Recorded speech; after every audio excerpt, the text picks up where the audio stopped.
First and foremost is to recognize that agriculture is not a way of life. Agriculture is a business. It's a wealth-creating sector. You know, you take a look at Africa today. In total, Africa spends, $35 billion a year importing food that it should be producing. And if we do nothing about that, by 2025, Africa will be spending another $110 billion importing food. So the things that have to change is how we take agriculture. We must take agriculture as a business that can create wealth and revive our rural communities.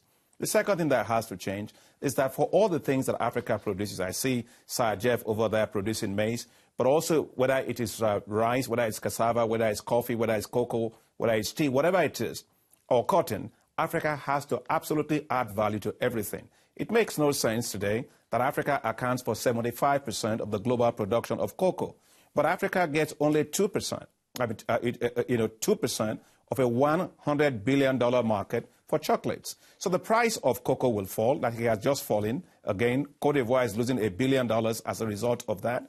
But the price of chocolates never goes down. The price of cotton will fall, but the price of textiles and apparels will never go down. And so the price also of coffee beans will fall, but never the price of brewed coffee that people are making money all the way to the bank. And so we've got to make sure that we make agriculture value chains that allows Africa to add value to everything it produces.